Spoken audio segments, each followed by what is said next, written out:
Tonight, we're not just telling you a ghost story. We're going to tear it down to the studs. We're going to follow the breadcrumbs of pure terror, from a chilling encounter in the dark all the way to a desperate, high-stakes mystery. This is a masterclass in how you turn raw fear into a nightmare you just can't shake. You know, every great horror story, it needs the right setup, right? And this one starts with the perfect recipe for dread. You've got a full moon, a completely deserted jungle road, and 3 friends all crammed onto one bike. I mean, that's practically a signal that the night is about to get very, very dark. Okay, I want you to really put yourself in this scene for a second. You pull over for a quick break, you turn your back for maybe a minute, and when you look again, your friend is just gone. Not a sound, not a footprint, nothing. That's the feeling this entire story is built on. That sudden, terrifying void that flips a switch and turns a normal night into an absolute nightmare.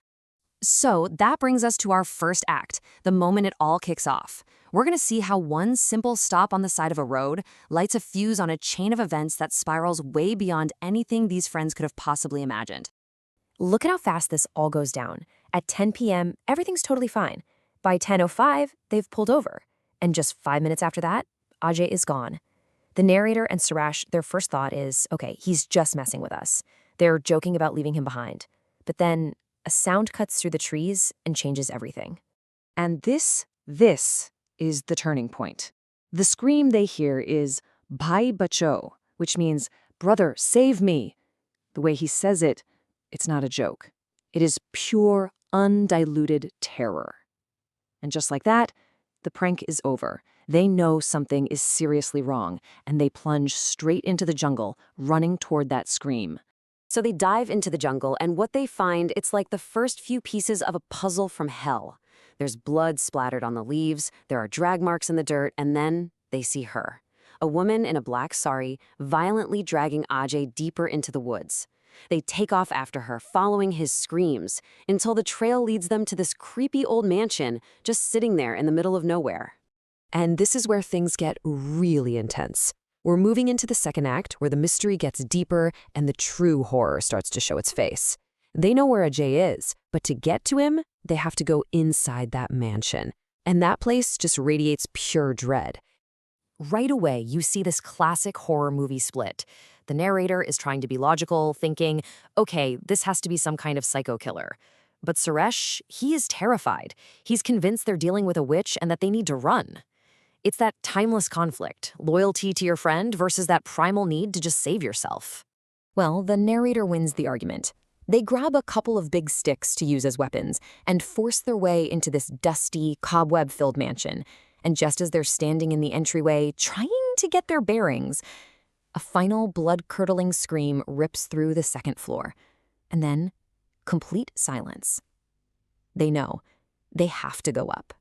They rush upstairs, following this trail of blood, and the scene waiting for them is just devastating. Ajay's lifeless body is hanging upside down from the ceiling by a rope. It's over. Their rescue mission failed in the most gruesome way possible. And just when you think it cannot possibly get any worse, it does. This isn't just a murder. It's a mutilation. Ajay's body is there, but his head, it's just gone. The tragedy instantly twists into something bizarre and deeply, deeply unsettling. And then, the most impossible thing happens. They hear Ajay's voice, whispering that same desperate plea, "Brother, save me." But it's not coming from the body hanging from the ceiling. It's coming from a dark room down the hall. I mean, can you even imagine the psychological terror of that moment? His body's right there, but his voice is over there. This is the moment the whole story pivots. The narrator isn't a rescuer anymore. He's about to become a player in a ghostly game, where the stakes are literally life and death. So they follow the voice, and there she is, the woman in the black sari. And she's headless.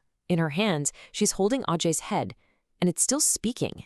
Then, in this absolutely horrifying move, she attaches Ajay's head to her own neck, smiles, and gives the narrator a terrifying ultimatum. Find my real head, or I will take yours. Before the narrator can even begin to process this, the spirit shows him just how powerful she is. She mesmerizes Suresh. He starts chanting, "Give me my head." He calmly walks toward her, picks up a knife, and in one swift, horrifying motion, he decapitates himself. Just like that. The narrator is now completely and utterly alone. So, right here, the story just completely changes gears. This isn't just a ghost story anymore. It's a murder mystery.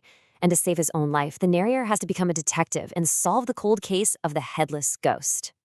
The spirit, now wearing his friend's head, which is just an insane image, tells him her story. Years ago, she and her husband were attacked in this very mansion by 3 drunk men. The men murdered them both, but in their rage, they cut off her head, buried her body under a tree nearby, and took her head with them. Now, the narrator's listening, right? He is desperate for any kind of clue. Her story is tragic, but it gives him nothing to go on. Until he asks what she heard last, and she gives him this one seemingly random detail.